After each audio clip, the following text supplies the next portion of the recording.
Good evening, everyone. My name is Danielle Valentino with LA Metro, and on behalf of the Link Us project team, we welcome you this evening to our scoping meeting on the revised Notice of Intent, or revised NOI.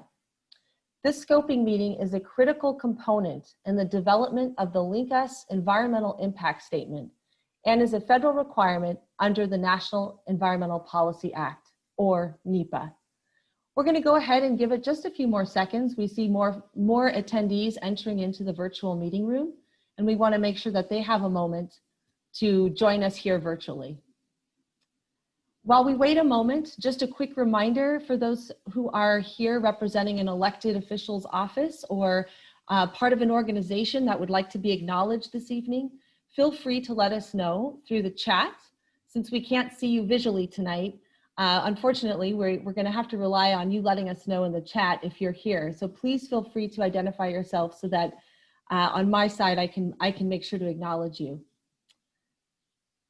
Well, it looks like we got up to about 77 participants at the moment joining us, more or less 77 or so, and it is moving upward. So we're going to give it another few seconds.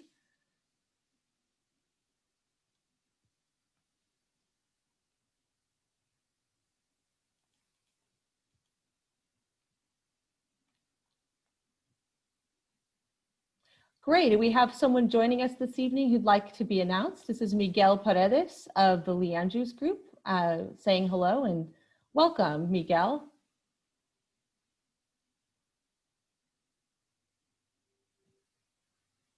We also have Robert Mason with Metrolink joining us this evening. Welcome, Robert. We have several Metro folks I know joining us tonight. And we also have Tom Savio, who's the Executive Director for LA Union Station Historic Society and Section 106 Consultant. Welcome. Well, with that, we're going to go ahead and get into our slides, and we will be checking back in with the chat in another portion of the evening to see if we've got more folks from our elected offices wanting to be acknowledged. The meeting tonight, the meeting schedules from 6 to 8 p.m. We will be including a live presentation between 6 and 6:30, which will include introductions from the project team and a presentation by Metro, as well as some guidelines and general rules for the oral public comment portion of the scoping meeting. Our oral comment period will be from 6:30 to 8 p.m. In terms of meeting access for this evening, in addition to the English presentation, tonight's presentation is being simultaneously translated in Spanish, Chinese, Mandarin, and Japanese. Our interpreters will essentially be repeating the same information that our panelists will be presenting here today.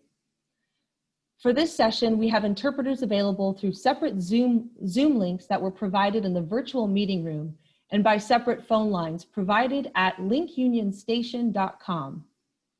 If you're currently listening in and need any translation services or support, please call 669-900-6833.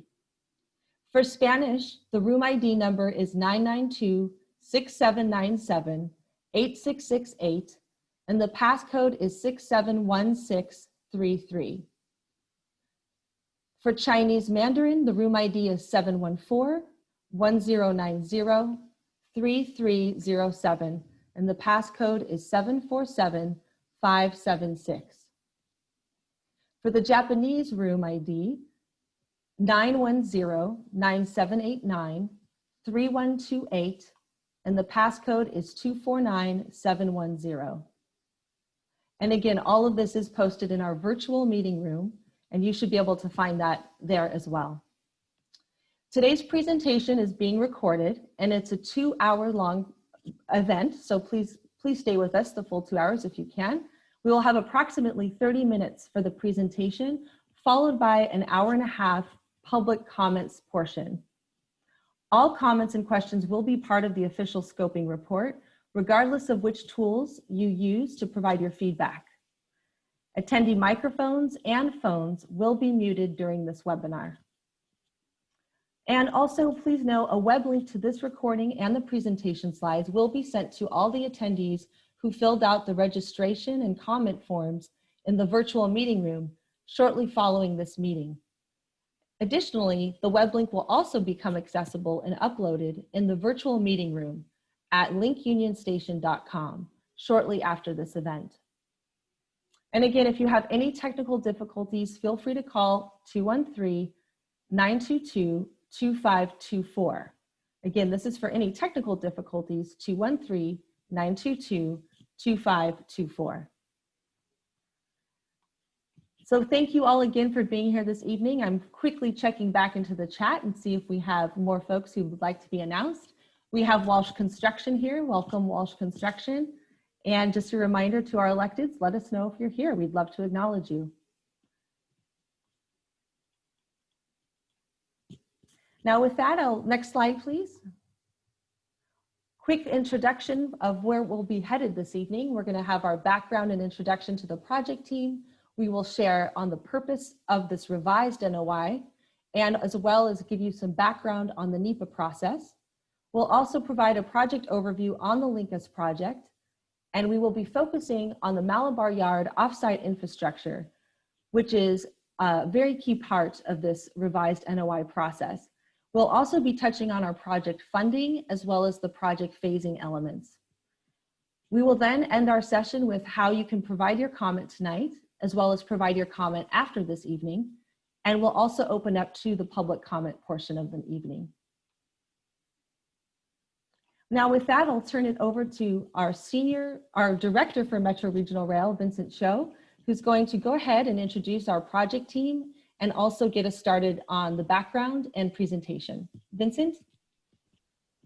Thank you, Danielle. Good evening, everyone. Again, my name is Vincent Chiu. I'm with LA Metro. I'm the project manager for the environmental phase of the Link Union Station project. Thank you for joining us this evening. I'd like to introduce you to Jeanette Owens. She's our Senior Executive Officer with Regional Rail Department. Also, we have Dan McCall from High Speed Rail Authority, Lena Kent and Jason Sanchez from BNSF Railway, and Robert Mason from Metrolink.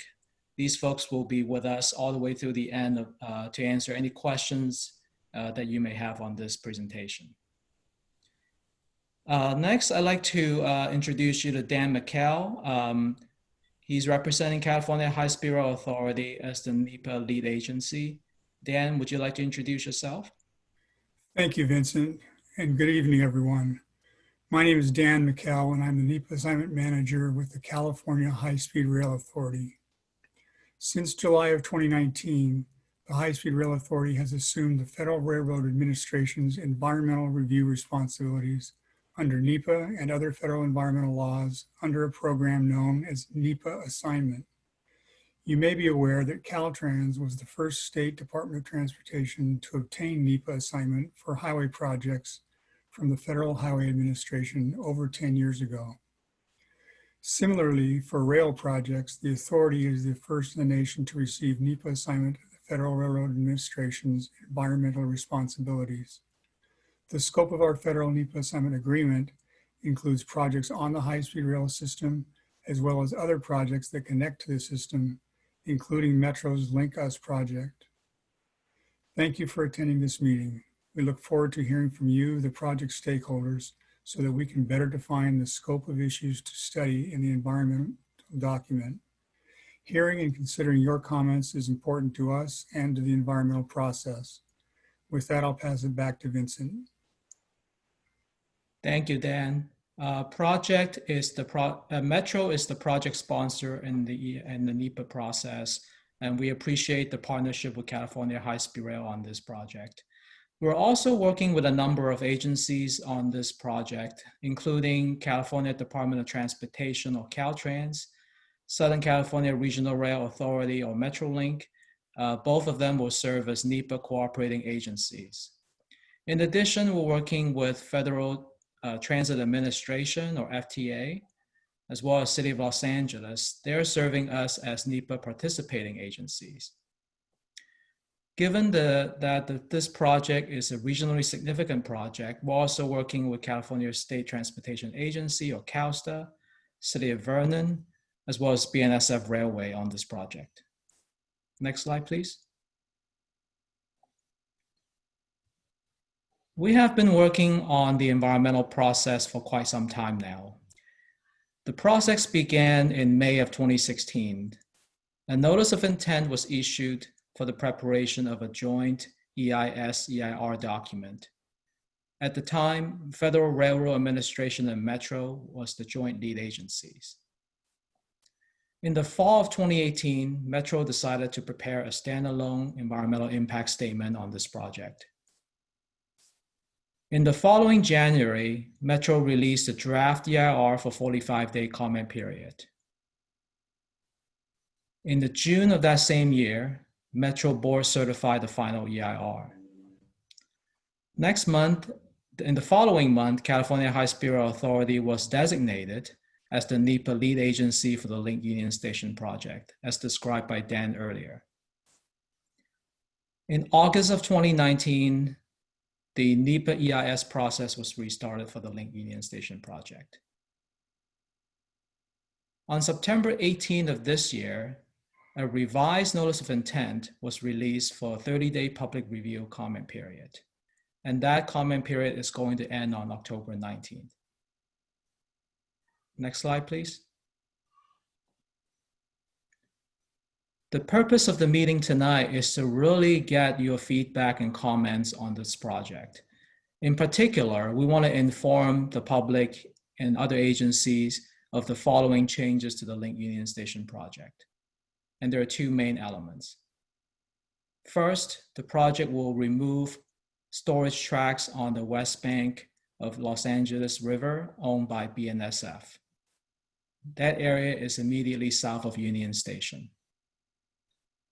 In order to offset that removal of track storage capacity to BNSF, we will be requiring new improvements to be made to Malabar Yard in the City of Vernon, which is also owned by BNSF. Like I mentioned earlier, we want to inform the public and receive your comment on this revised NOI from September 18 to the end of October 19. Specifically, we would like your feedback on the scope of the draft EIS, as well as the scope of the analysis of the proposed action, including the range of alternatives. Next slide, please. We are at the beginning of the NEPA process. We're currently in milestone 1, which includes the release of a revised NOI, 30-day public comment period, as well as this public scoping meeting that we're having tonight. The next step on the NEPA process will include the release of a draft EIS document, a public comment period for the draft EIS, as well as a public hearing. The following milestone will be the publication of the final EIS document, which will include response to comments received during the review of the draft EIS. The final step will be the record of decision.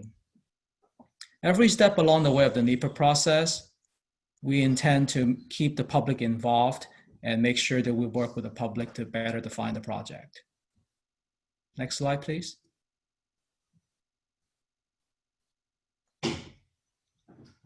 Throughout this process, we will be in compliance with the National Historic Preservation Act.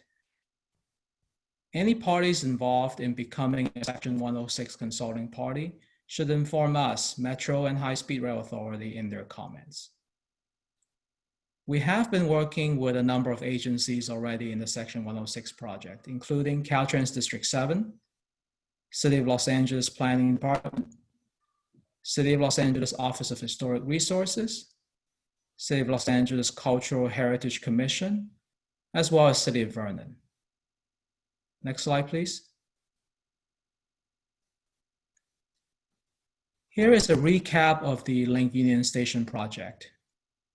Again, these components have mostly not changed since May of 2016. There are four main components in this project. Number one, the proposed new lead tracks in the throat coming to Union Station and the updated rail yard. Number two is an improved passenger concourse.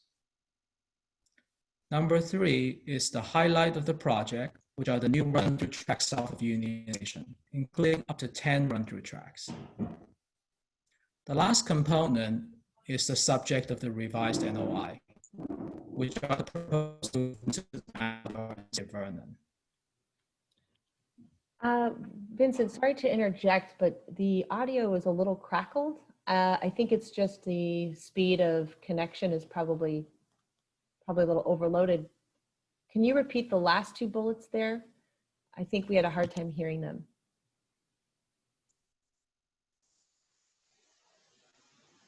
Thanks, Danielle, for that. Is it sounding okay? Yes, yes, it is. Okay, all right. My apologies. The last two bullets. So the project will be looking at new run-through tracks up to a total of 10 tracks south of Union Station. And the last main component are the proposed improvements to proposed improvement to Malabar Yard and City of Vernon, which is shown in the red box highlighted on the graphic. Next slide, please.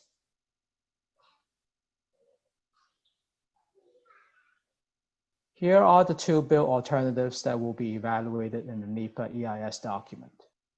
And we've listed the two build alternatives side by side for better understanding. In the throat area coming into the station, we're looking at new lead tracks. Under build alternative 1, a shared configuration will be looked at. And what we mean by share is high-speed rail and regional rail will be sharing tracks in this area. Under build alternative 2, we will be looking at dedicated lead tracks, meaning high-speed rail will operate on separate tracks compared to regional rail. With regards to the concourse, under build alternative 1, we will be looking at an expanded passageway. Today, the passageway at the station is roughly 29 feet wide. Under build alternative 1, this expanded passageway will be roughly 140 feet wide. In build alternative 2, we will be looking at a larger passenger concourse, also at grade, meaning it's at the existing grade, of widths of up to 350 feet. On the run-through area that's highlighted in green on the map, under build alternative 1, we'll be considering up to 10 run-through tracks without a loop track. Under build alternative 2, we'll be looking at the same number of run-through tracks, but with the loop track considered. The last component in terms of the Malabar Yard improvements will be common under both build alternatives. Next slide, please.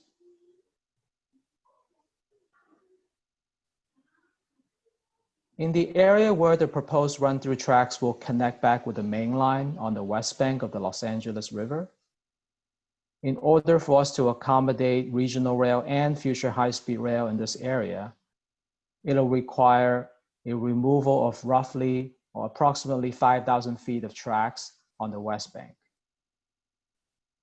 As a result of the track removal and the loss of storage capacity, improvements at the Malabar Yard in Vernon are required. Next slide, please.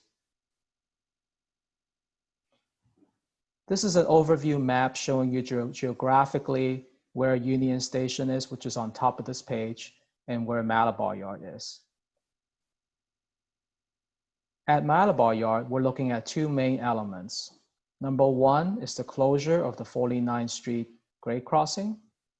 Number two is a new track connector that runs along 46th Street.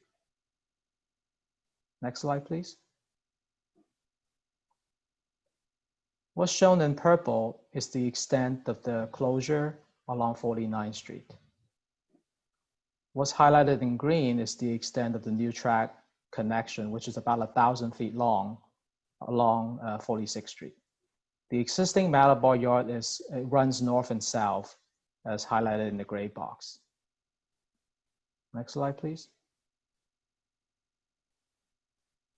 Here is a close-up of the 49th Street area. What's shown in the orange circle, the semicircle, is a proposed cul-de-sac. The intent of the proposed cul-de-sac is to maintain access to existing adjacent properties, both on the north and south side of 49th Street, and also allow for proper turning of vehicles, because with the closure of the grade crossing, which is highlighted in the green area, traffic will not be able to continue east or west across these tracks. On the east side of the track crossing, we're proposing closure of the short segment of 49th Street, essentially between the Yard and Hampton Street. And there are two optional locations where we're considering placement of bollards to limit public access to that area. There are no existing private driveways to the properties in this short segment of 49th Street. I do want to highlight that this design is based on a 10% preliminary level. Next slide, please. Here's a closer look at the 46th Street connector. What's shown in red is the extent of this 1,000-foot track connection, which begins just east of Pacific Boulevard, and it ends just east of Seville Avenue. This new track connection is going to fill a gap that exists today on 46th Street. It'll begin where the realigned spur track is, shown in green. It begins running down the street and then it moves south of the street, eventually connecting back to another section of an existing industry spur line that leads to the Los Angeles Junction Yard. There are a number of existing driveways that we believe will need to be reconfigured in order to maintain access between the properties and 46th Street. However, there are several driveways that we're considering a closure that's required. Last but not least, I want to highlight there are three existing grade crossings shown in yellow highlight that we plan to introduce safety enhancements, such as railroad gates and pedestrian improvements in that area.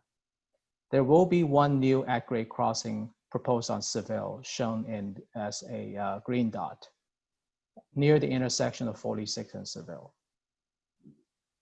Because of all these grade crossings, included in our traffic study will be a queuing analysis. We want to better understand how will railroad operation affects traffic circulation and level of service in the area. In our queuing analysis, we'll consider up to 11 trains a day moving in and out of Malabar Yard by the year 2040, which is our design horizon.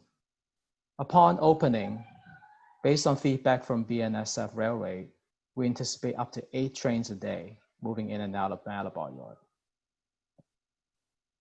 These trains will be approximately 7,000 feet to 10,000 feet long.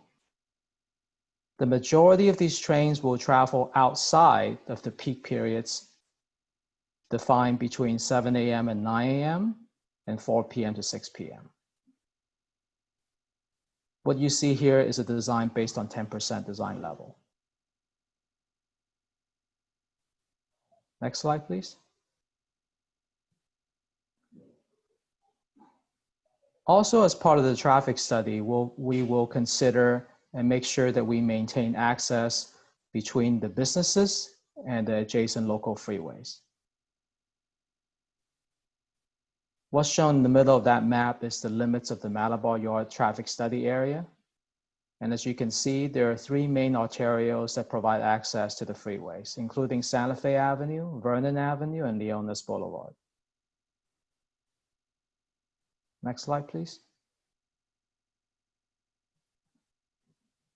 As part of our traffic study, we will be considering a traffic study area that's shown on the map on the right.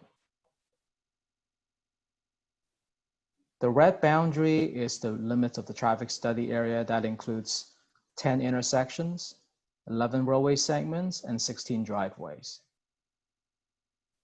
The boundary of the study area is defined by Vernon Avenue to the north, Santa Fe Avenue to the west, Fruitland Avenue to the south, and Soto Street to the right, to the east. We will be performing level of service analysis, as well as circulation and access analysis.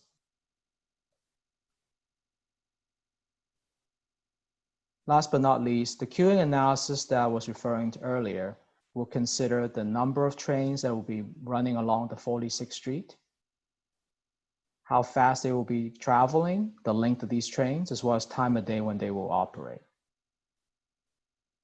Next slide, please. Due to the closure of the 49th Street grade crossing, we have taken a closer look at how will the closure affect traffic circulation to the properties in this area. What's shown on this map are properties highlighted in blue that are located on the east side of Malabar Yard.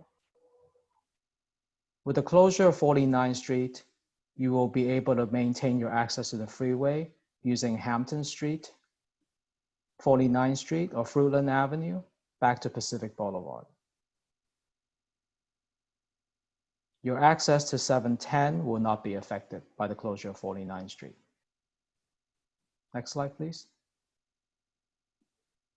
In regards to properties that are located on the west side of the yard, with the closure of 49th Street, your access to the 10 freeway or the 110 freeway are not affected. To get back to 710, you will utilize Santa Fe Avenue to the south via Fruitland Avenue and back to Leonis. Or you go north up along Santa Fe Avenue via Pacific to get back to Leonis.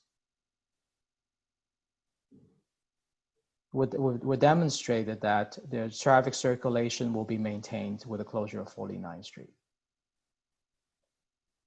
Next slide, please. We would like to provide you with an update on the project funding. The Link Union Station project includes two phases. The first phase, phase A, which primarily include the new viaduct structure over the US 101, as well as the modernization of rail signal, communication, and track work in the Throat area. Also included are street improvements on the south side of Union Station. Utility relocations are also included. The first phase is currently funded for construction. The second phase, which is phase B, will include the concourse improvements, elevating the entire rail yard, as well as completing all the remaining run-through tracks.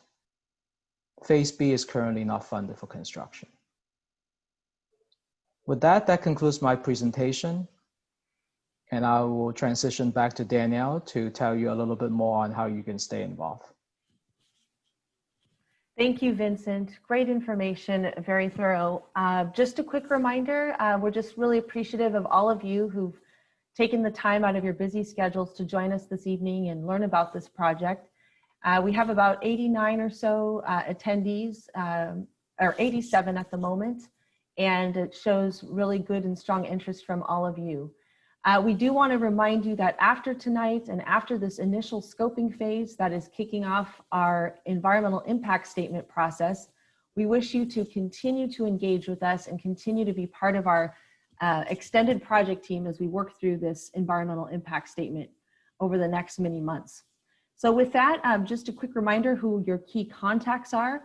Dan McKell is with California High-Speed Rail Authority. He is the NEPA assignment manager. And Jeanette Owens is here with Metro. She's our Senior Executive Officer for Regional Rail. And you just heard from Vincent Chio, who is our Director for Regional Rail here at Metro. And you can always reach out to me as well for community relations here at LA Metro. Our contact tools are also provided here. You have 213-922-2524 as our project hotline. You also can reach us through our web address at metro.net/linkus. And we have our Facebook page as well as link Union Station at metro.net to reach us.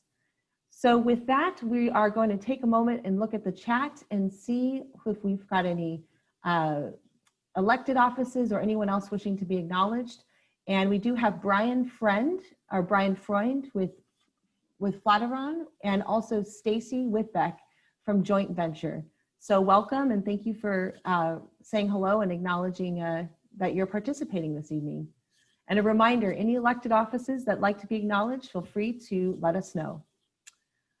Now with that, we're going to skip on down into the how do you provide comment tonight and what are the ways you can submit your feedback during the scoping period.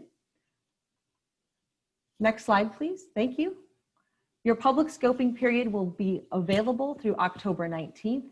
We really encourage you to comment on the project, particularly these new project elements that are being introduced on the Malabar and Vernon area. You have several ways to submit comment during the scoping period. You may do so verbally in the Zoom meeting tonight. You can do so by telephone phone number provided tonight, as well as through the chat, through our chat feature here on Zoom. You can also send your comments through the electronic comment card, which we do have available in our virtual room. On the front of the room, you'll see a station there for comments, and there's a box called Comment Box. You can click and submit an electronic comment card. It also has an option to add attachments if you have any attachments or files. In addition to this live event, you can always submit your comment through October 19th by telephone at 213-922-2524, and also through, again, the comment form, which will be available to you through October 19th, and also through our email address. In addition to these options, you may submit it by writing, traditional writing, a letter to Dan McKell, who's the NEPA assignment manager, and you can reach him at California High-Speed Rail Authority, the Environmental Services Branch at 770 L Street, Suite 620, Sacramento, California, 95814, or by email at dan.mckell@highspeedrail or hsr.ca.gov. You can also mail your letter to Vincent Cho, Director of Program Management, Los Angeles County Metropolitan Transportation Authority, Regional Rail, at 1 Gateway Plaza, Mail Stop 99172, Los Angeles, California, 90012. You can also reach him through the email at linkunionStation@metro.net for scoping comments. So with that, we'll go ahead and turn this to Patrick O'Neill, who is going to be our facilitator during the oral comment session. So Patrick, thank you. We turn it to you. Thank you, Danielle. Good evening, everybody. My name is Patrick O'Neill with HDR, consultant to Metro. For tonight's participation, we have two methods at your disposal, online and telephone. For the online feature, to raise your hand, click on the arrow next to the participants, find your name, and click on the three dots located next to that. There will be a raise hand option next to the chat function. The project team will announce your name and unmute you to speak. Please state your name and or your organization that you're with so the court reporter can take your information down correctly. For the phone method, to raise your hand, press *9. The project team will announce the last 4 digits of your phone number when it's your turn to speak. Press *6 to unmute and mute yourself. And again, please state your name and or organization clearly so we can get the necessary details logged into the system. It's important because as we get into the EIS process, we want to be able to identify if you're an individual or if you're with a particular public agency or organization. To support the comment discussion tonight, we've got different stakeholders available, including Jeanette Owens and Vincent Chio from Metro, Lena Kent and Jason Sanchez from BNSF, Dan McKell with California High-Speed Rail Authority, Robert Mason with Metrolink. And before we get started, just wanted to focus our comments tonight, if we can, on environmental resources and environmental topics in the area, including potential environmental effects that you all may be aware of. The High Speed Rail Authority issued a revised NOI to solicit public input and agency input on the environmental scope development for the Link Union Station project, with emphasis on the offsite improvements proposed at BNSF's Malabar Yard in the city of Vernon that Vincent has gone over. As it relates to these offsite improvements at BNSF's Malabar Yard, we'd like to hear your input related to environmental resources and environmental topics that we should address in the EIS. Examples of these environmental resources and topics could include listed or potentially listed historic resources, local traffic conditions, air quality, noise, a range of alternatives related to these improvements. And if you're a local to the city of Vernon area and you're aware of any land use development, making us aware of that can really help us as we move through the EIS and project development process. So thank you very much. And we will pause here for a minute while we get some of our logistics organized.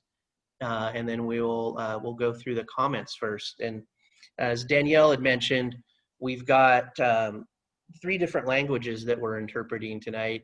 We have Japanese, Chinese, and Spanish. So we want to wait here just for a minute to let the interpreter team catch up a little bit so they can log comments into the system. So let me take a look at what we've got so far in the system.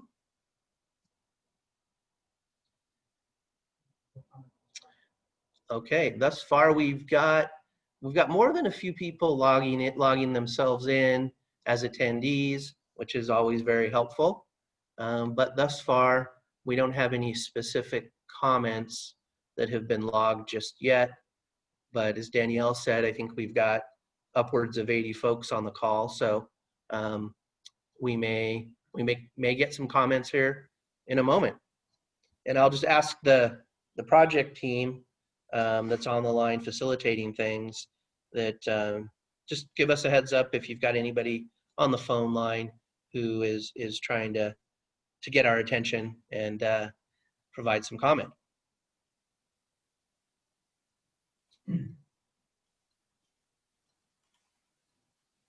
Okay, I think I saw a comment flash up on the screen. Somebody was asking whether or not this presentation would be made available online. And yeah, absolutely. This will be made available on Metro's webpage for the Link Union Station project. And I think we have a slide, maybe the previous slide to the one that's shown. Yeah, you could go into it'll probably be, yeah, there it is. The Link Union Station website is there. And then we have the virtual meeting room as well that's available. And the presentation will be located there. And if you all haven't had a chance to visit the virtual meeting room, you should. It's pretty cool. We've got Union Station, the historic portion of Union Station as a backdrop to the virtual meeting room. We have a lot of content there, project boards that provide most of the detail you've seen here, but a little more content as well. So visit that if you can. Yeah, if I may chime in, Patrick, while we're waiting for folks to think of their comments and submit, as Patrick mentioned, the virtual room is open through the end of the scoping period. So this is a great opportunity to refresh yourself on the project, to focus in perhaps on the Malabar Yard related features, which are particularly new elements of the project, and take your time to really visit the boards. And there are fact sheets and FAQs as well that you can click on and read a little more. And you'll see the accordion up on the left side of the screen, that gray accordion that will let you click and go right to the subject matter and topic that particularly interests you. So this is all in addition to the presentation. You do have the resources here as well. And You can always come back into this virtual room at your own time if it's after this evening through the scoping period and peruse and submit comments. And we will post the presentation here in the virtual room as well as hopefully on the Metro website. So please take advantage of all of these resources. And the virtual meeting room here is a good destination to go to make your submit your public or agency comments up until October 19th. I think the team was zoomed into that comment table there. I guess that's our version of a comment table without cookies and coffee this time. The version of a virtual scoping room during COVID. We definitely, many of us feel nostalgic for being in the Union Station. I'm sure many of you feel the same. And during COVID, we hope everyone's doing well out there and everyone's staying safe and healthy. And it's nice to look into the virtual room and experience the beautiful Union Station, even if we're not there all together as we normally would be. So by all means, take advantage of it while it's here. We did get a question here in the chat, Patrick.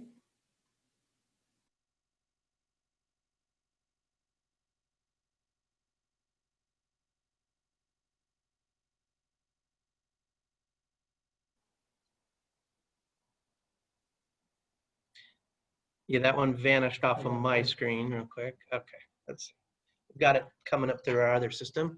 The question was, I was curious if Metro will run into issues with the concourse upgrade, being that Union Station, I believe, is a historic landmark. That's a great question. And just make sure I'm off mute. Yeah, Union Station is currently listed on the California and National Register of Historic Places.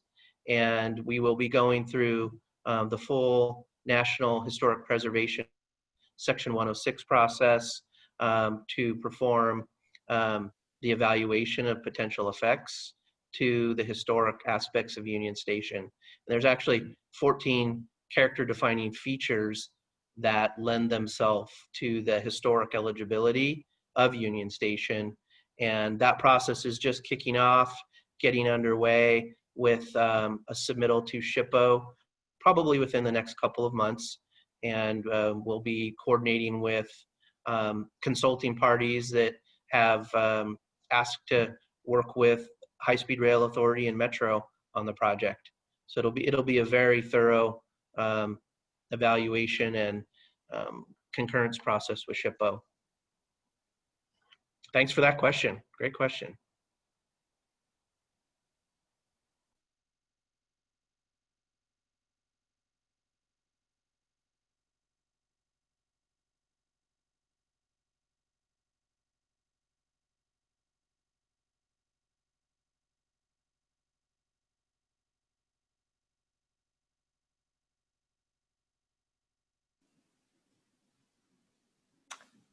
Take myself off mute.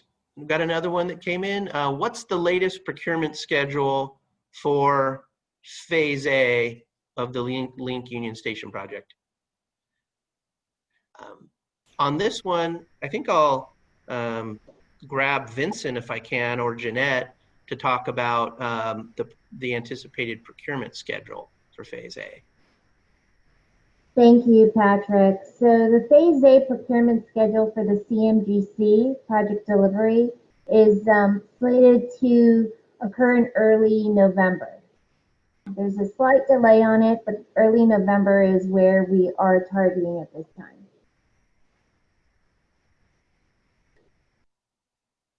Okay, great. Thanks, Jeanette. And we've got another comment that has come in. It is, when would the commercial bakery on Commercial have to move? Okay, that's a good question, very specific question. At this early point of the environmental process and very early stages of engineering, that's something that specific property issues, right-of-way acquisition issues are still getting worked out, and we don't have a real solid idea on when issues like that are going to necessarily be resolved. And I'm not sure who the commenter is on this one, but this sounds like a comment from somebody, maybe a property owner, that Metro can maybe set up a separate meeting with to discuss things in more detail. So we appreciate that specific comment. Okay, I'm not sure that people want their names necessarily put out there into the public, but for the person who logged that comment in, we do know who you are, and I think we've actually had conversations in the past during earlier aspects of the Link Union Station project, during the 2016 NOI process and NOP process. So we can circle back with you on that one. Okay. Hey, hi, Patrick. I just probably want to add that as we go through this environmental, our intent is really to minimize any right-of-way takes. So we're hoping as we continue this environmental process that we can minimize it to the extent possible. So that is our overall goal. So in regards to that question, hopefully we may be able to work through that and hopefully not be able to take that property. Okay, great. Thanks for that clarification, Jeanette. Okay, let's see here. We've got another one that's come in. I think it is, how much agency participation has been included in the environmental phase, and namely this revised NOI? From the agency perspective, well, I'm not exactly entirely sure which agencies you're referring to, but California High-Speed Rail Authority is the NEPA lead agency, and Metro is the project sponsor, and there's been substantial amounts of coordination with between those two agencies, and also including MetroLink and BNSF as well. And there was, between the completion of the CEQA process and now entering the NEPA process with High-Speed Rail Authority as the NEPA lead, the project change occurred, or project addition, which includes the permanent relocation of the BNSF storage tracks on the West Bank, and then the proposed improvements at Malabar Yard that Vincent went through. And because of that, High-Speed Rail Authority, as the NEPA lead, made a decision that that we should go forward with the revised NOI to disclose this aspect of the project, or this addition to the project. And the 2016 NOI that was originally issued is still active and applicable relative to all the other core components of the Link Us project. So this is kind of, it's a follow-on, and it's High-Speed Rail and Metro doing their best to put this project addition information out there and intake this feedback. Okay, let's see. Another one, I believe that Mr. Chio stated an alternative would have shared use station tracks, but eliminate the proposed loop track. Is that correct? Why are those related? Maybe what we can do on that one, Vincent, is, do you want to go back to that particular slide that identifies the two build alternatives? Or would you like to just speak to that? No, I think that I would be happy to, and it would be helpful to have that slide. I believe that is the EIS build alternative 1 and 2 slide. Yeah, I think it's slide 10.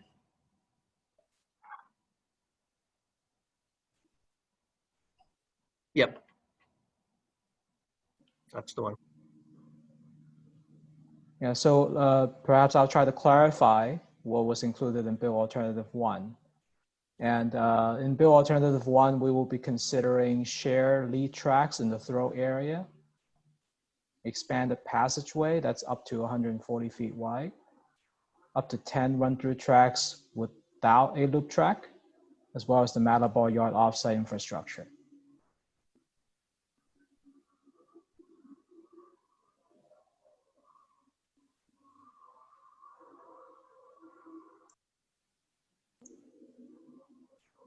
So I think the question is, why are those related? I mean, those two elements are not necessarily related, but we are trying to cover a reasonable range of alternatives across Bill Alternative 1 and 2.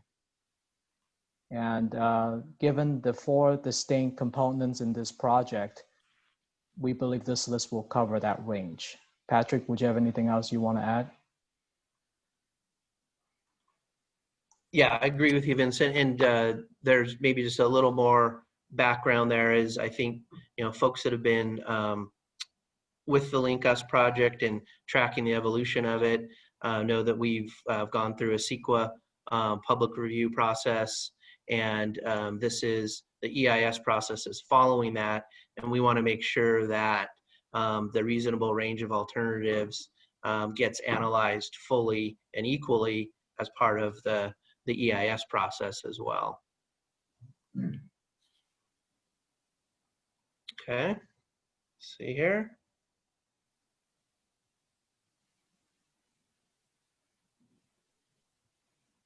Thank you for the questions.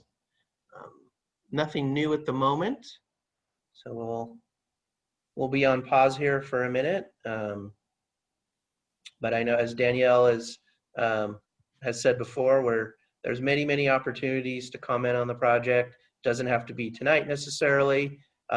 We've got until October 19th to receive comments, and we can do that through hard copy, mailing into the authority and or Metro, going to the virtual meeting room, which seems like a pretty easy way to do it to me.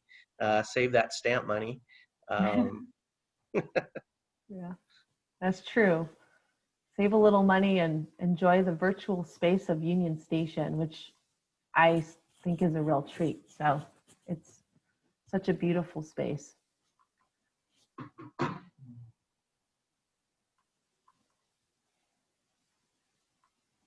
Okay, I think we've got a couple other comments coming in. We just they need to cycle through the system for a second. A little bit of a logistical process here. Give us a minute.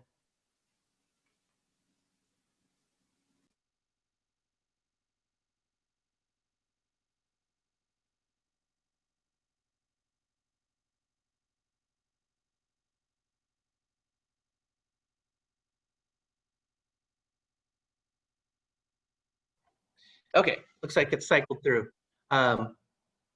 Next comment is, why is it that I'm being made aware of this? Okay, sorry, it jumped on me. Why is it that I'm being made aware of this project today via another business owner in my neighborhood? I am the owner of Bandwagon Brokerage located at the intersection of 46 and Seville. My building has 2 access points, one at the tracks at 46 and the other on Seville. How can I expect to do business receiving 50 to 75 trucks every day, Monday through Friday, from 2 a.m. to 4 p.m.? What sort of impact can I expect? What sort of traffic congestion can I expect? What sort of vibration can I expect? And how should my property value be affected? Thank you for the comment and questions there. We have your name here noted, and this, I think, is a comment that Metro would definitely like to get in contact with you about. And Metro has been reaching out to property owners in the area, and if you haven't been contacted yet, apologize for that, but Metro will get in contact with you after this meeting. And I'd say, just to answer some of the specific questions that you have in there related to traffic and vibration, Part of the EIS process that we're initiating here is going to include a detailed traffic impact analysis that's going to look at the project's effect on intersections, roadway segments, and property driveways in the area. So I think that's a reason why we'll need to get into contact with you and set a meeting and be able to discuss things further. But the EIS itself will evaluate the potential traffic impacts in the study area that Vincent went through earlier. And I think we've got a slide on that one. Let's see if we can pull that up. I think it might help a little And bit here. while you pull that up, Patrick, I know Vincent can speak to this as well too, but there were letters. I know the technical team did, as you said, reach out to potentially impacted businesses or those that are looking likely impacted based on the early 10% review of the plans. And so again, hopefully we can, after this meeting, work more closely with you. Thank you for writing in, Eileen. That's really good feedback, because that really is the goal, to connect with the businesses here that may have concerns or impacted. So Vincent, did you have anything to add to that? Yes, Danielle, and thank you for the comment. I mean, we have actually been trying our best to reach out to property owners in the area, as early as possible. So we will be sure to reach out to you. One thing to note, we are truly at the beginning of this process. This is the time where we can work with, adjacent property owners to really try to avoid any impacts, if we can, to properties in the area, with a keen eye focus on the industrial nature of the area along 46th Street. So we would be more than happy to set up a one-on-one with folks like you to really understand how your business operates, so that we can really work out a, hopefully win-win situation for all. Great, thank you, Vincent. And Patrick, just quickly here, you do have a caller waiting on the line. I just want to make sure any calls are getting your attention as well. Okay. And perhaps why don't we can go to the caller now. I'm not sure, MBI team, if we can patch somebody in and take that phone call, or did we log it into the system already?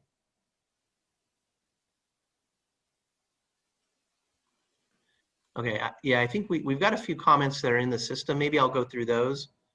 See if we can catch up a little bit. We're just scanning through the system here. Okay.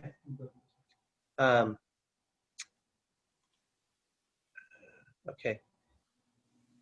there you go. I see a caller freed up here. This is Tom Savio, I believe. Did you want to make your comment? I'm sorry, Patrick. I see that No, go ahead. his mute is off. Tom, did you want to make your comment?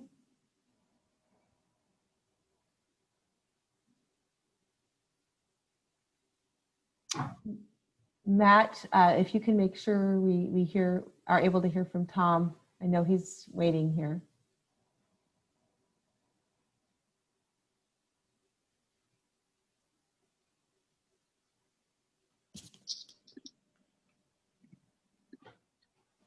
Well, while we wait, Patrick, go ahead with your next one in the queue. I'm sure we'll. Okay.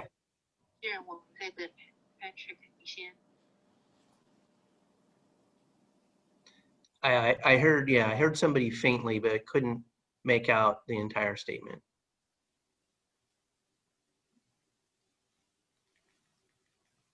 Okay, I'll go to the next one here. Just a second. Bear with me.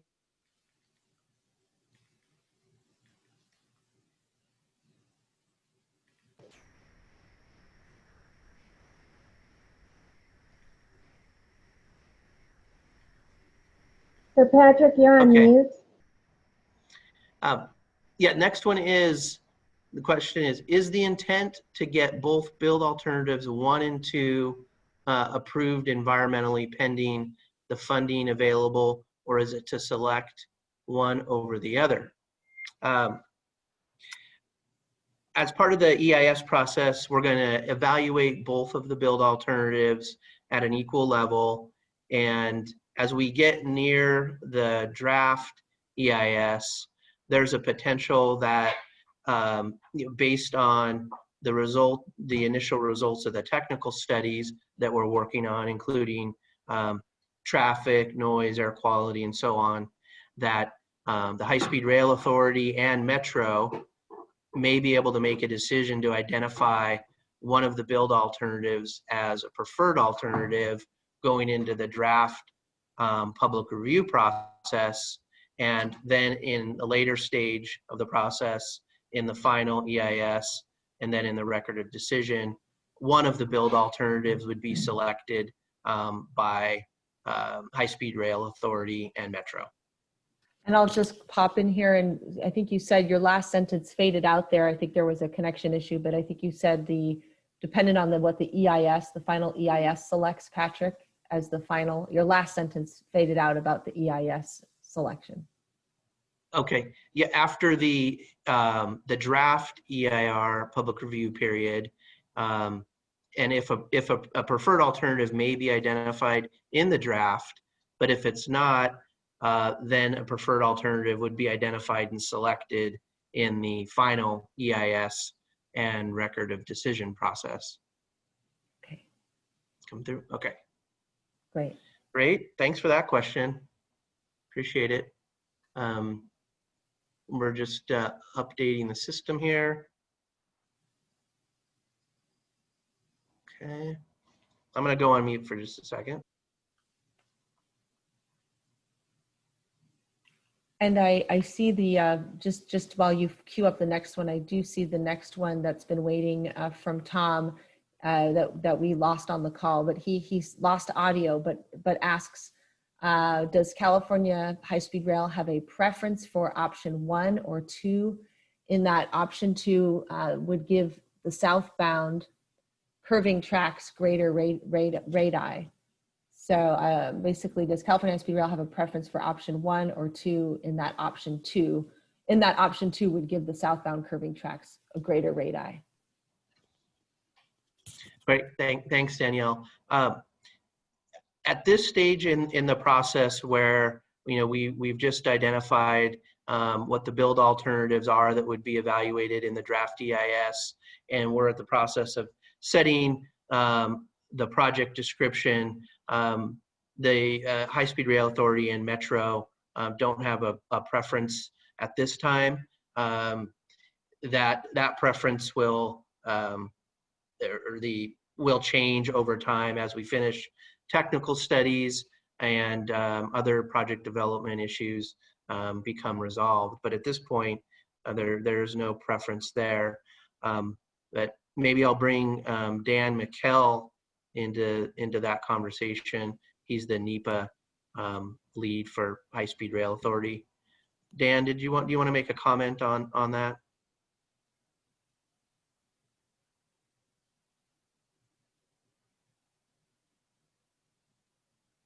Yeah, can you clarify that question for me, please, Patrick? Yeah, the commenter is asking whether or not California High-Speed Rail Authority and Metro have a preference for build alternative 1 or 2 at this early stage of the project. No, we have not identified a preferred alternative yet. Yeah. Thanks, Dan. Appreciate that. And I know so sorry, Patrick, just a quick reminder, just for folks on the phone, just a reminder to look, if you can't see Patrick's slide, which provides you the reminder instructions for how to mute or unmute yourself, you just want to remember to press *6 to mute or unmute yourself if you're joining us by telephone. And then if you wish to raise your hand so that we know you're waiting, make sure to press *9. So this is up on a slide on our screen, but you may not be seeing the slide. So again, *6 for mute, unmute, and *9 for raising your hand. Thanks. Thanks, Danielle. Okay, we've got another question that's come in. Is there any more detailed information about how the west and east plazas at Union Station will look, and I'm assuming that means in the developed, built-out condition. That's a great question, and I know our transit architecture team that's working with Metro has in the past developed videos that give viewers an impression of how things are going to look.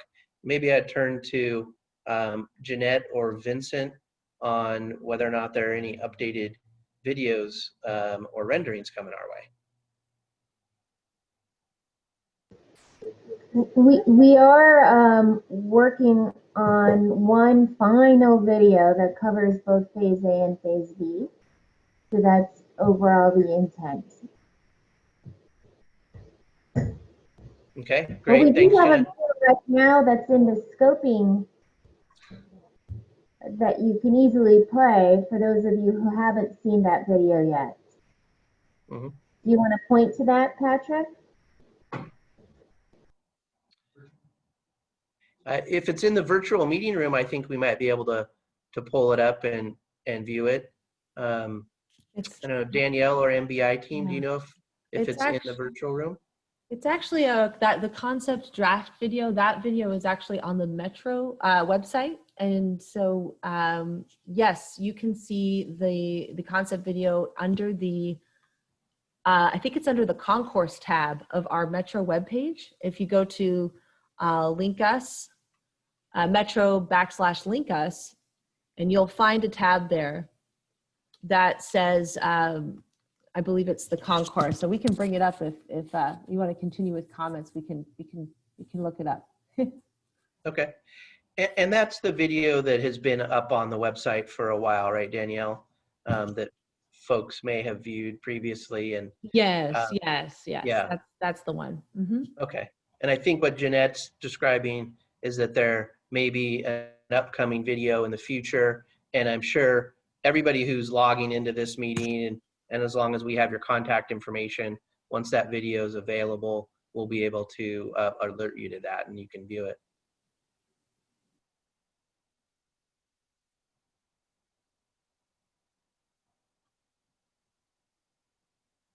So I think I guess we're gonna watch the video. Here we go.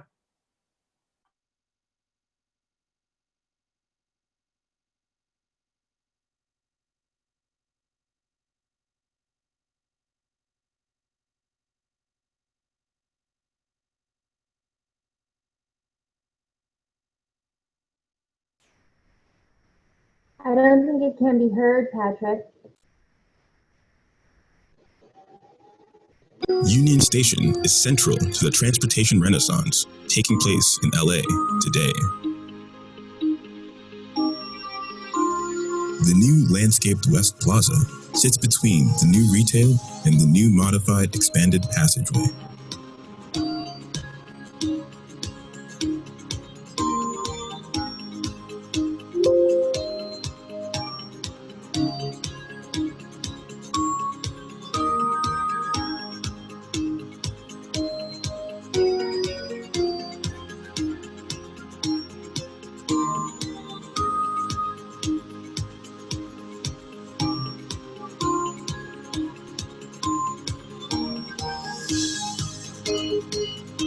Entering the passageway, ADA accessible vertical circulation provides access to the passenger platforms above, with service to the Gold Line, high-speed rail, Metrolink, and Amtrak.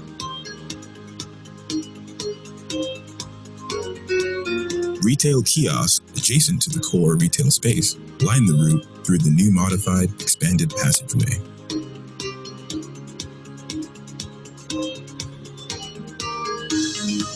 The new high-speed rail will connect Los Angeles to San Francisco.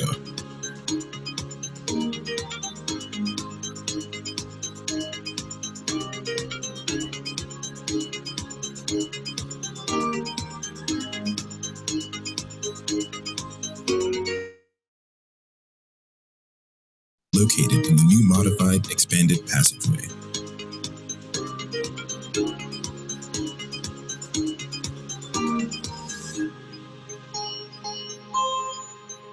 Entrance to the renovated red and purple lines, as well as ticketing, is at right.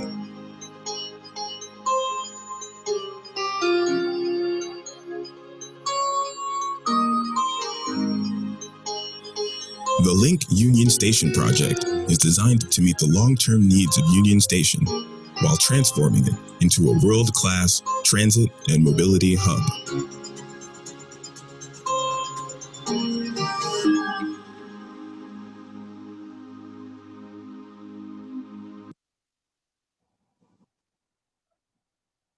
Great. Thanks for pulling that video up. Technology worked out pretty well that time. Great. Okay, we've got a couple new comments coming in. Next one is, if Biden wins, given this commitment to passenger rail, is there a preferred option by Metro? I guess I'm not going to weigh in necessarily on the political side of that one, but I go back to our previous response and to comment earlier where they're currently at this early stage of the EIS process and project development. The High-Speed Rail Authority and Metro do not have a preferred alternative at this time. Next comment is, when the MTA purchased Harbor Subdivision, it included either the right-of-way for 2 future passenger rail tracks or the operating rights for them through the Malabar Yard on the west side. How has this affected the negotiations? For me personally, this is new information on property ownership and right-of-way ownership. I'm on the EIS side of things, so I don't have too much feedback on that level of detail. That's great information. I'm sure that Jeanette and Vincent are aware of those real estate and right-of-way aspects. And there's also a potential that we might need to get back to this specific commenter and get a little more background on this information and see how it could be helpful for the project.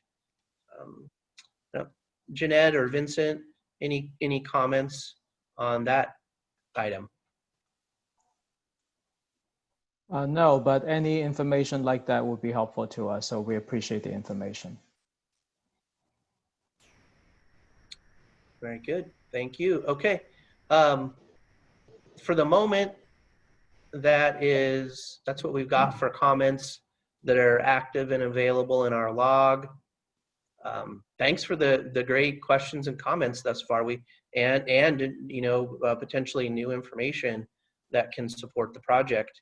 So maybe we'll just pause here for a minute. We're at just about 7:15.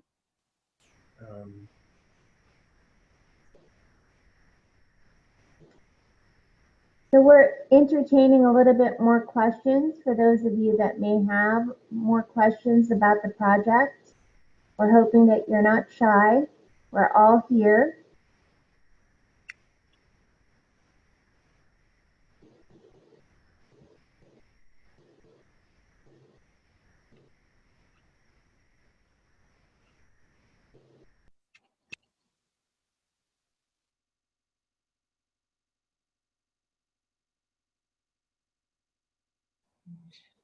I think you're on mute, Danielle. Thank you. I was going to say, while we're waiting, the video did play pretty well. You notice that the audio, there's a bit of delay. Just the streaming wasn't ideal, but if you watch it from the Metro website, you'll definitely be able to hear the music a little better than you did tonight. But I'm glad that played pretty well. So.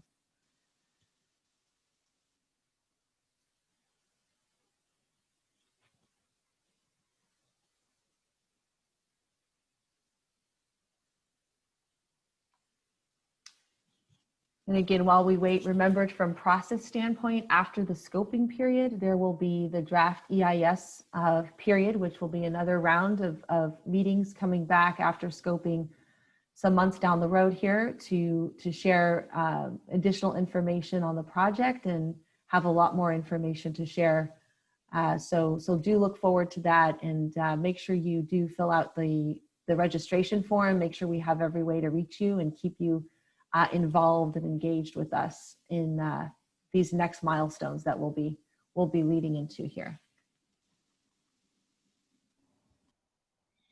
Maybe the team can zoom into the comment table one more time, just so, you know, if folks know exactly where to go in the virtual meeting room, because we've got quite a bit of time before October 19th, and it would be great to get additional comments on any of the environmental resources or environmental topics that could have a potential to result in an impact in the city of Vernon and Malabar Yard area. We'd like to hear all the feedback we can. Okay, let's see, we got another comment coming in. Are the BNSF tracks that are being removed for the project being replaced 1-for-1 at Malabar Yard, or is that storage less? Great question there. On the West Bank, I think we've got a slide on that, maybe just to orient ourselves a little bit more. That would be slide 11, if we want to go back to the PowerPoint.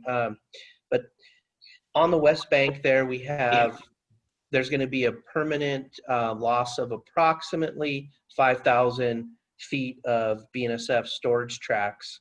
Yeah, there you go. Just north of First Street, south of the 101, approximately 5,000 track feet.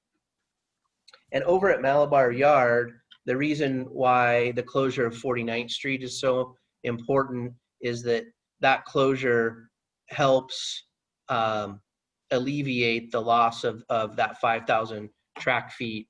Because currently with the at-grade crossing, based on FRA requirements, CPUC requirements, they cannot store train, or they can't park storage cars that overlap 49th Street. So by closing 49th Street, it really frees up additional track footage to compensate for that loss over there on the West Bank. And the 46th Street connection that Vincent went through also helps to facilitate and offset that loss of track storage. It allows BNSF to move those storage cars around more efficiently and working towards offsetting the lost track storage there. Vincent, any more thoughts on that question, on that response? I think, Patrick, you covered most of it. We do have folks from BNSF joining us, and I'm curious if Lena or Jason has anything more to add to that. Yeah, this is Jason with BNSF, Jason Sanchez. We, like Patrick mentioned, we do lose about 5,000 track feet at West Bank, and we do gain back approximately 3,300 feet with the closure of 49th Street. But as Patrick also mentioned, we take that in combination with the 46th Street connector so it's not exactly a 1-for-1 replacement, but when you factor in the connector, that's what ultimately makes it whole. Great. Thanks, Jason. Thanks, Vincent. Appreciate it. Let's see. We've got another one that's come in. What is the anticipated start of construction and the completion date? And I think that there's probably there's two aspects to this: the start of construction for phase B of the project, and completion of phase B, start of phase B, or start of phase A, completion of phase A, and start of phase B, completion of phase B. Hold on a second, if you.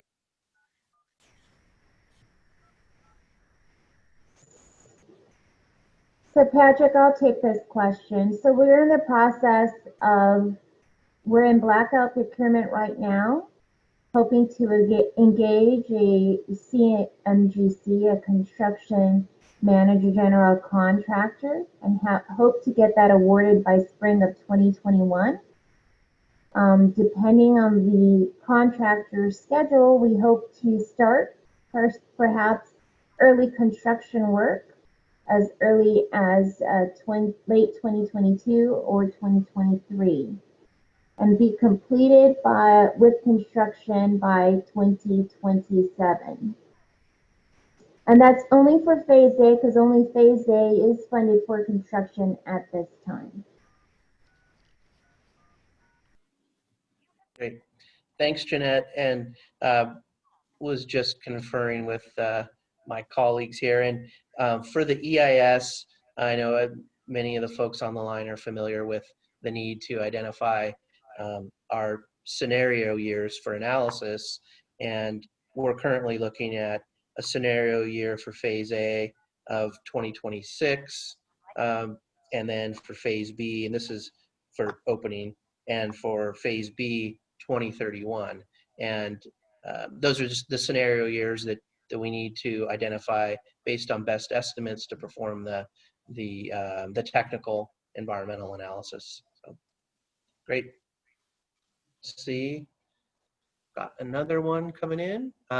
Please explain how this EIS process relates to the recently completed EIR process. Will the EIS supersede and negate the EIR decision? Great question. Appreciate that one. So with the Link Union Station project, Metro is the CEQA lead agency, and with that authority, Metro is able to initiate the CEQA process and elected to prepare an EIR, which is the highest level of environmental analysis you can prepare under CEQA, and completed and certified that EIR and identified a project which we call the final EIR project.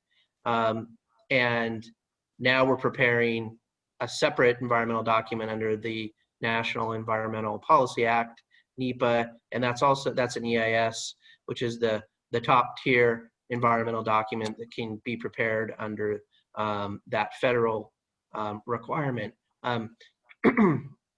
And the EIS and the EIR, the EIS doesn't supersede the EIR. It's just the EIR process is finished.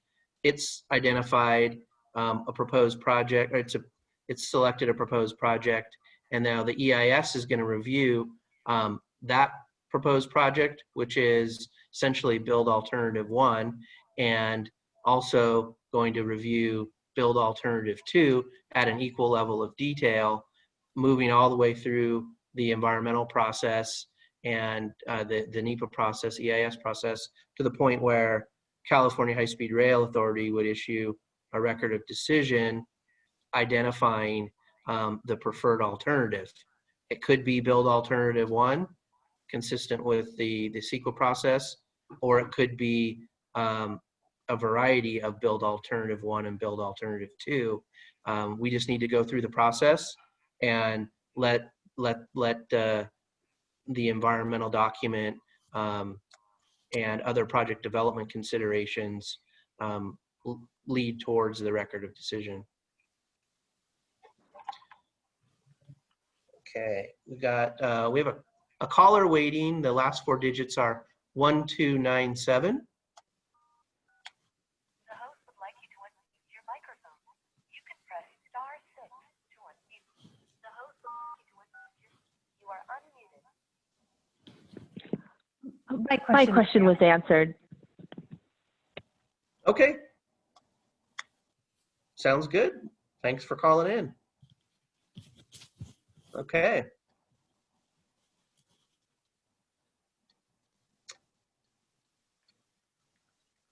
Okay, no new comments as of yet.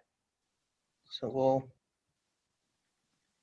hang tight here for a minute. I'm just going to go on mute for a second.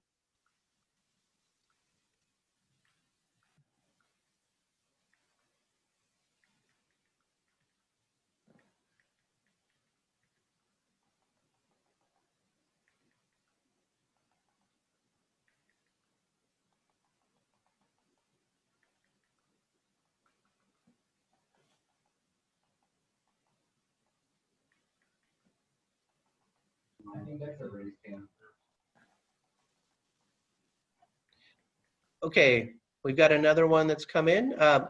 What rail cars are stored at BNSF, West Bank, and Malabar? And then rail cars owned, I think this is a kind of a follow-on. Rail cars owned, controlled, or operated by BNSF. For that one, I think ask you, Jason, to jump in on that one and maybe give the group a little bit of background on what type of cars you guys store at BNSF on West Bank and Malabar. Yeah, sure. Again, this is Jason Sanchez with BNSF, and Lena Kent, feel free to chime in if you'd like. But currently at the West Bank yard, we mostly store what we call bare tables, what we normally put containers on. So that's what's normally, that's what's typically stored at West Bank today. And at Malabar, Malabar is more of a mixed use. You see a lot of box cars. You see a lot of boxcar traffic at Malabar today.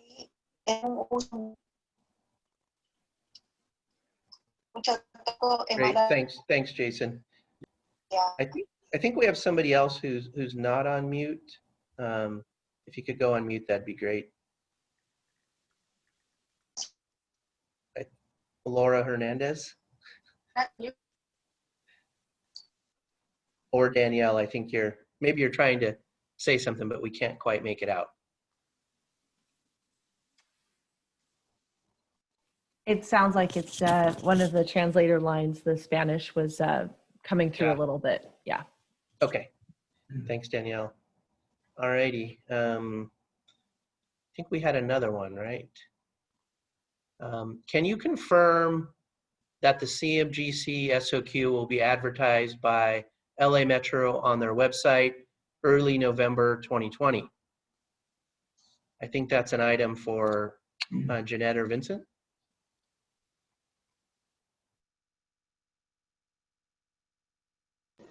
Can you, I'm sorry, Patrick, can you repeat that question?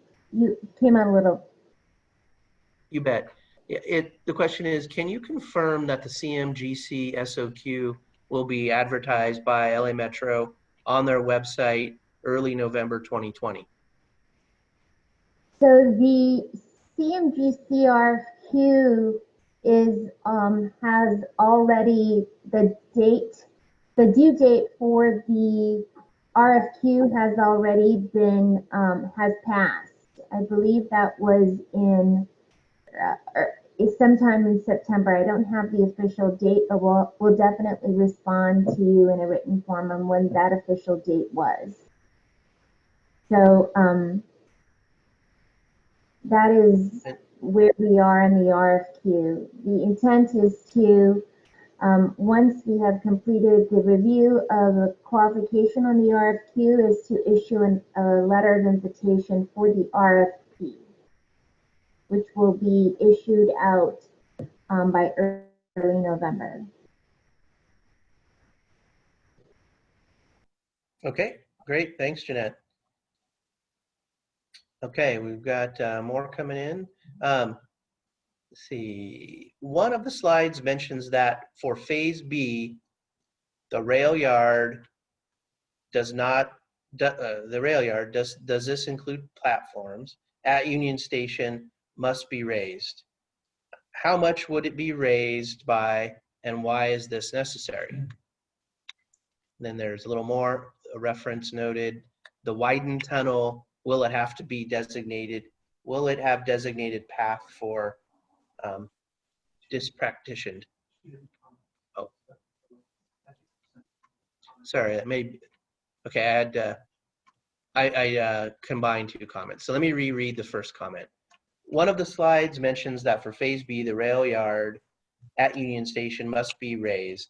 How much would it be raised by, and why is this necessary? Vincent, would you like to take that one? Yes, I'll be happy to.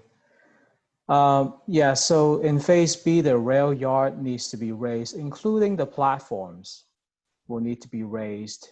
The reason for that is the new viaduct structure, the run-through track structure over the US 101 needs to be built to maintain vertical clearance over the US 101, as well as the Almonte busway that runs on the north side of the 101. To maintain adequate vertical clearance, the bridge deck of the viaduct structure will be roughly 15 feet above the platforms at the station today. Therefore, in order to connect up the platform tracks and extend them over to the run-through track structure, we would have to build the new platforms and the new rail yard 15 feet higher than the current elevation.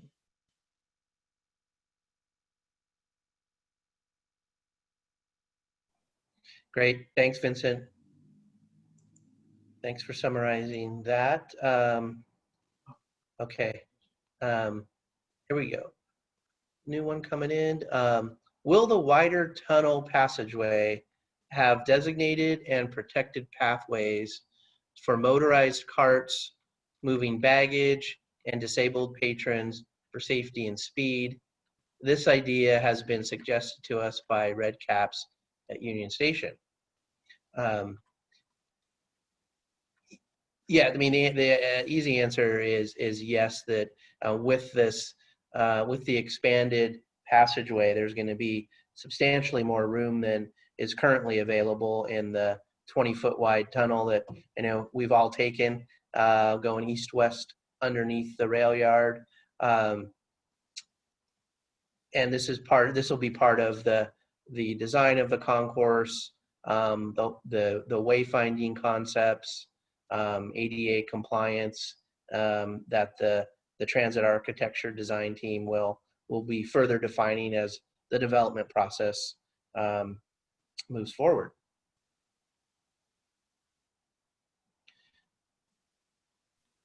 And Patrick, just a quick reminder for those who may be coming on and off the phone lines. Just a reminder that *6 for when if you're calling in and you have a comment, *9 to raise your hand, and *6 to mute or unmute when the prompt when you get prompted to do so.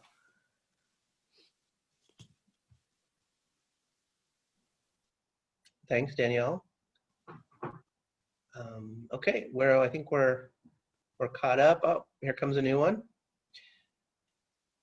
Can you explain how and why the Malabar Yard offsite project came to be so far into the Link Us project, considering the removal of existing track on the BNSF West Bank Yard was identified much earlier? Great question. Yeah, we can give you some more background on that one. As we completed the CEQA process and the final EIR, the early conceptual design assumption, part of the EIR project description, was that Metro was going to replace was going to temporarily affect the BNSF storage tracks on the West Bank, but they were going to rebuild the storage tracks, BNSF storage tracks on West Bank. And then between completion of the final EIR and certification and coordination amongst the stakeholders and primarily Metro and High Speed Rail Authority, it was identified that a common structure could be used to gain access to the West Bank. And currently, as you come around the corner, turning right, going south along LA River, we're proposing a common structure, a common berm that would need to permanently impact the BNSF tracks. And so that's really the subject of the revised NOI, is to disclose to the public that since the early 2016 NEPA NOI process and moving through the CEQA process, that change to the project has occurred, essentially, that instead of temporary impact to BNSF storage tracks, it's now a permanent impact based on the need for a common structure to connect up to the West Bank tracks. And that's where the project is at this time, and that's what's triggering then the improvements over on the west bank over at Malabar Yard to offset that track storage that we were describing earlier. Okay, let's see here.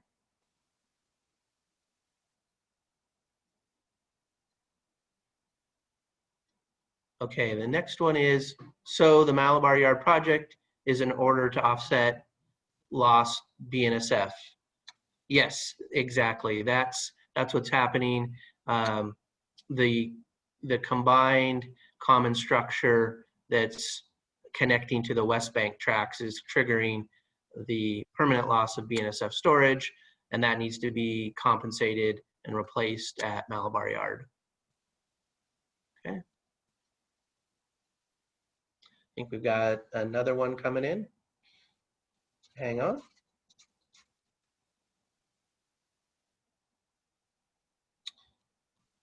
Okay, the next one is, if the rail yard needs to be raised to match the height of the viaduct run-through tracks, does this mean that the viaduct run-through tracks built in Phase A would be unusable until the rail yard was raised in Phase B, and therefore the run-through tracks would be unusable until Phase B is completed?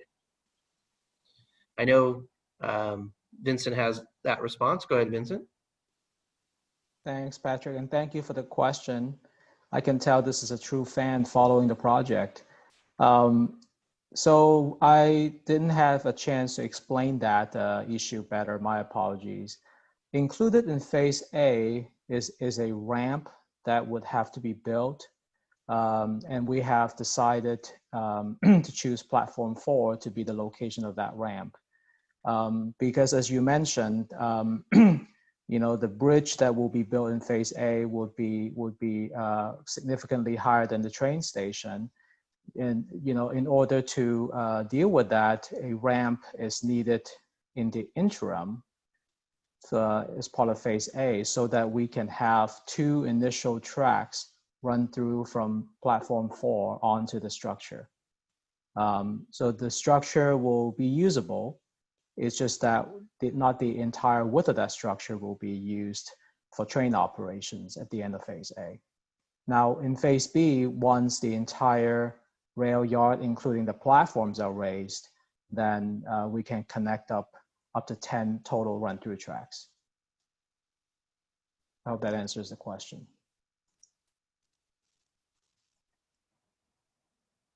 Yes, thank you, Vincent.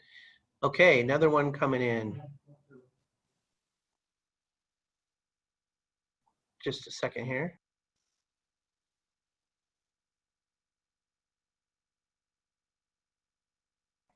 Okay, I think this is going to be a question for Jeanette and or Vincent as well. The question is the PMC procurement still on track for late October, or will the schedule be revised to match the CMGC procurement scheduled for November?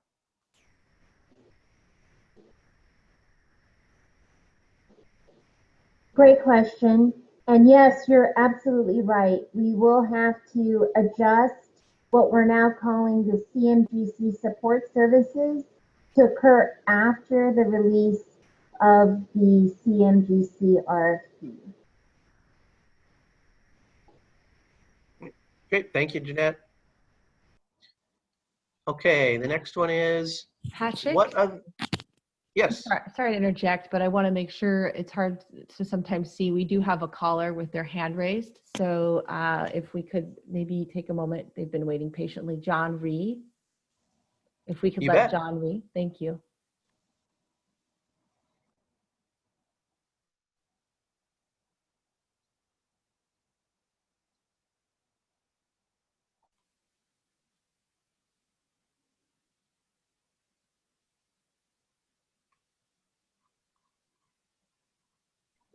Okay, John, I'm sorry, John let us know he actually was able to ask his question on the chat, so he's all set. Thank you. Very good. Okay, great. Thanks, John, for that. Next comment is, what other alternative sites for the replacement storage track areas are being considered other than the Malabar Yard? That's a great question. and a question that goes to the development of the EIS document and looking at a full range of alternatives, not only for the core components of Link Union Station, the ones that we've been, that Vincent went through on some of the earlier slides, but for the Malabar, to offset the lost storage on the West Bank.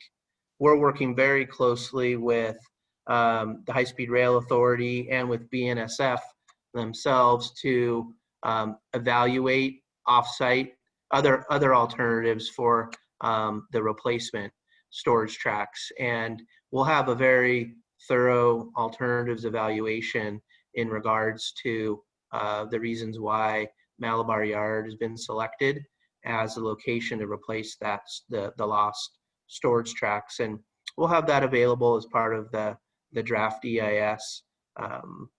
So more to come on that one. Great question. Appreciate it. All righty. I think we're caught up for the moment.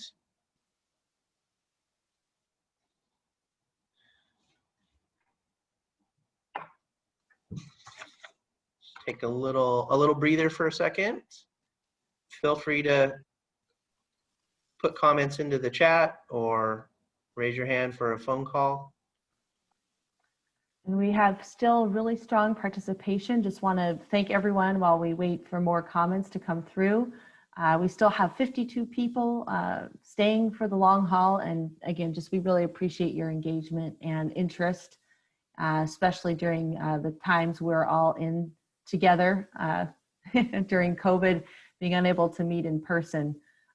It's just great to see that you made the effort to be here. So feel free to explore the virtual room and take a look at the resources and materials, and make sure you have given us your information to stay in touch with you after this evening, so we can work with you through the future phases of project.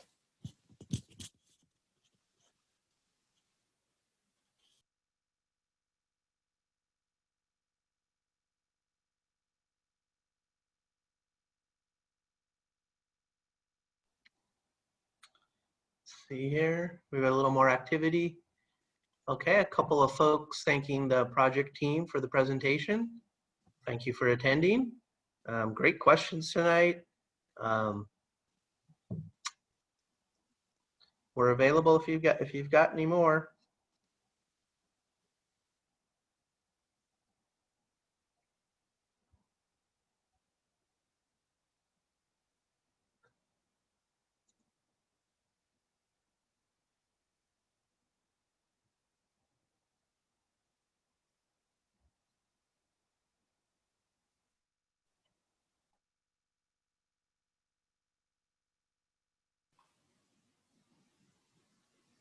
And actually, I'll also add that since there's some more time left, if anyone feels inclined to share how they might have heard of the meeting tonight, we are always interested in knowing how information reaches you best.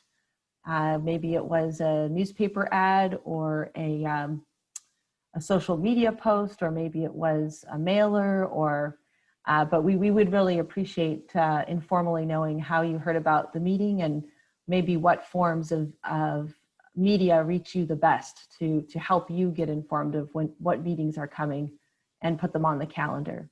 That will help us in our future notification efforts as well.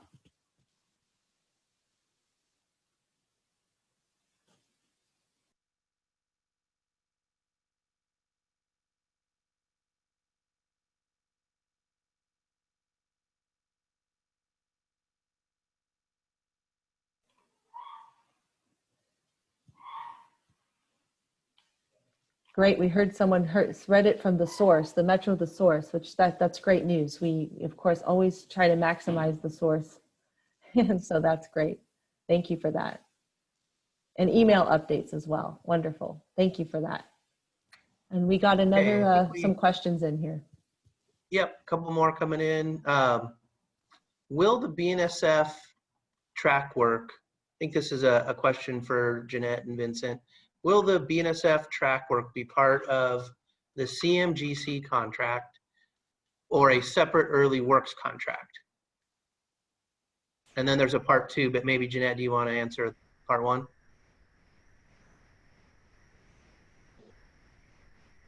That's a good question.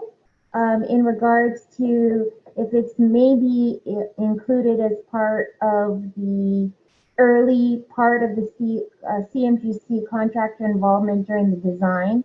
As far as construction, at this time, BNSF is going to be in charge of the construction of the Malabar Yard improvements. Jason, that hasn't changed, right? I'm going to defer to BNSF to answer that question. No, you're correct, Jeanette. BNSF would be responsible for the construction. Thank you. Okay.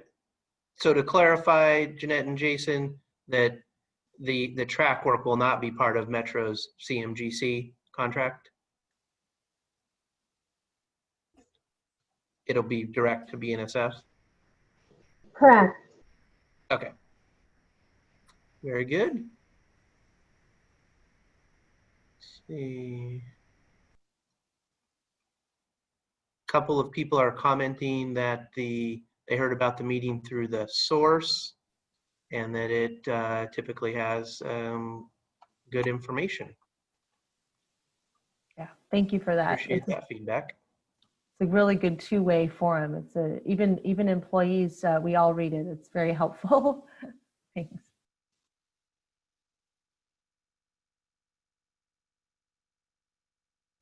Okay, we're all caught up at the moment. We're about 10 minutes out, 12 minutes out from the close of this NOI scoping meeting. Please get it, let us know if you've got any more comments for this evening. And of course, we have the multiple venues for comments up until October 19th. The details are all part of this PowerPoint presentation that'll be in the virtual meeting room and on the Link Union Station website on Metro's larger website.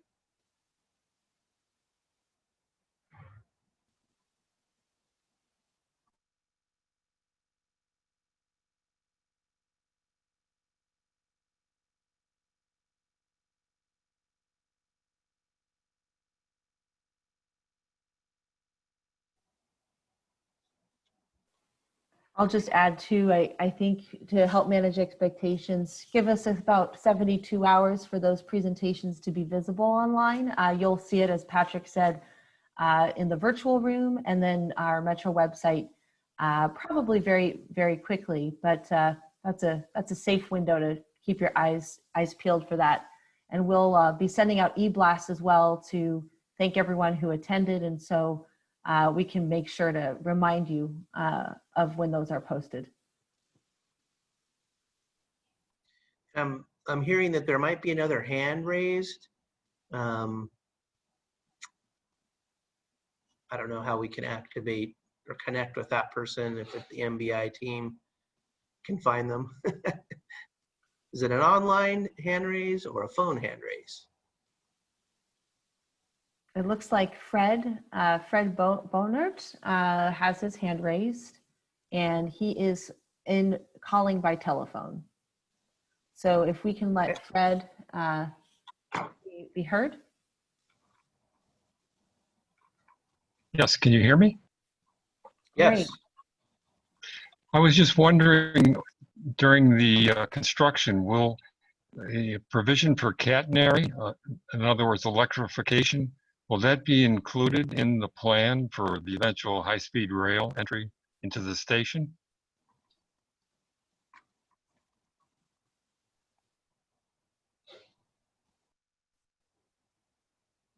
I'll take the first response. Thanks for that question. I'll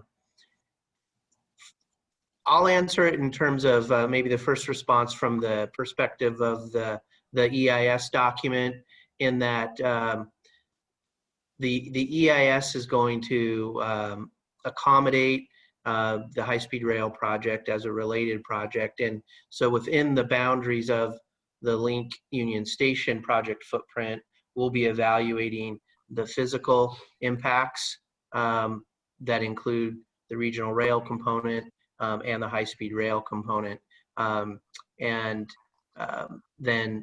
So the catenaries would be included, and that'll be evaluated as part of a visual analysis in the document. Vincent, do you have any other thoughts on that end of things? That's a great nuanced question there. Yeah, good question. At this point in our Phase A project definition, for construction contracts, we are still evaluating the overhead catenary system. As you probably aware, current Metrolink and Amtrak operations are based on diesel locomotives. So the need for overhead catenary system, it's only there for the future high-speed rail system. So I know we are trying our best to accommodate that within our design to make sure that it wouldn't be, the future overhead catenary system would not be precluded. But as far as actually installing them, that is something that we're still looking at. Great, thanks, Vincent. Okay, we're caught up here. Couple of folks are sending kudos to the whole project team for tonight's event. I'm sure we all appreciate that. It's very nice of you to say. Yeah, we're caught up for the moment. Thanks everybody for sticking with us at this the revised NOI scoping meeting. We appreciate it. This is great. Sometimes this may be better than the in-person versions. Got quite a few people attending here tonight. This is great. And we still have 6 minutes, so don't be shy. You have your last 6 minutes to make your comment or question. And of course, if you decide you want to do it at a later time, you have through the end of the scoping meeting deadline. So feel free to revisit our page and reach out through our contact tools after this evening and submit any other follow-up questions or comments while we're in the scoping period. Danielle, I think this might be a signal that everybody has better coffee and cookies at home than we typically provide. That's the downside, I definitely, of the not in-person meeting. We don't get to share any cookie or beverage, or there is that, but hopefully everyone's well equipped at home or wherever you may be. See, I think we've got another one coming in.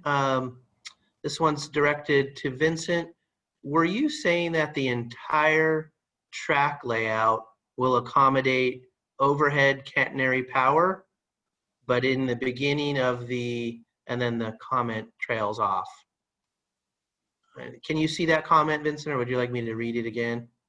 Yeah, I can see the comments, and Okay. yeah, it's a partial comment, but I mean, just to clarify, I mean, we will, based on the information that we're going to get from working with the high-speed rail project teams, we will ensure that the infrastructure that we build in Phase A will accommodate, for example, foundations and pole foundations that are going to be needed for the future high-speed rail overhead catenary poles, for example.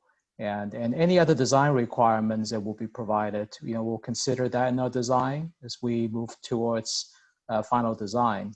So again, the intent is to avoid any conflicts between the infrastructure that's built as part of LinkUs with the future high-speed rail overhead catenary systems.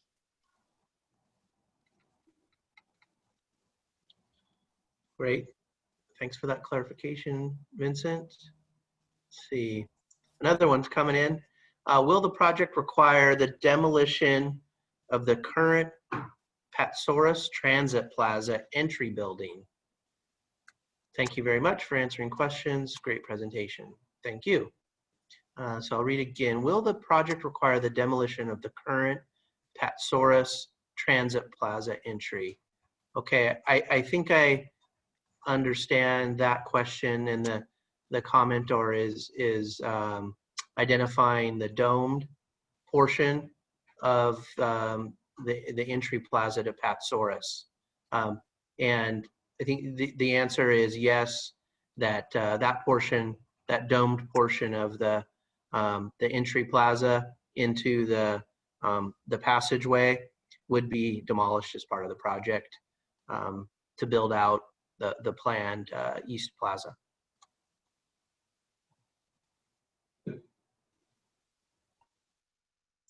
Just a quick clarification on top of what Patrick just said. That work will not be required in Phase A. It will be a Phase B scope of work, the way that we currently have the project phased.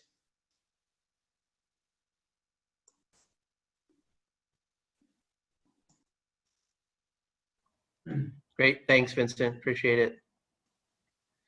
Well, I think we're pretty much, we're at the hour here, almost 8 o'clock. Danielle, what do you think? Do you see any more comments coming in on your end? Any raised hands? You're on mute, Danielle. Thanks. Not yet. We actually don't have any hands raised, and I will give it a beat here because I know Matt and our team on the back end as well are checking, but it looks like we have most of them covered. It looks like we have them all covered. There's one comment here that just came in that was just a comment, it looks like, from Tom, and just said that he asked about the catenary question because he thinks it is safe to say that overhead powered trains will eventually be used by all systems, as is done in Europe. So thank you for that comment. That's an observation that certainly appreciate.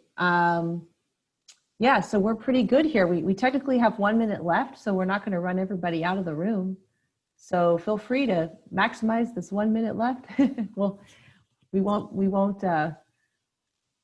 give it another minute or two, but this has been really productive. We really appreciate, the great engagement, the really thoughtful comments, the really meaningful dialogue. And truthfully, that's how we make a project really good and really great, is really the engagement from stakeholders, engagement from the community, and it's really critical. And you're really a partner in the project. We want you, as we move forward, to really be a project partner, a stakeholder, an extended part of the team, if you will, to help us refine the design plans, help us make this a better project. And hopefully we can move the needle to the point where we're really doing a great job in the eyes of the stakeholders with final design plans. So thanks again for your engagement, and thanks to Patrick for moderating, and appreciate all of you and all the project team. I know Vincent probably would like to say good evening as well. No, just thank you all for participating. We'll look forward to our next meeting, hopefully in person. In person would be nice. It really would be nice. So everybody stay safe, everybody stay well, take good care of yourself and your families, and hopefully we'll see you soon in person, and certainly if not very soon in person, we'll keep you posted on our next virtual meetings. So please stay in touch with us. Thank you. Good night.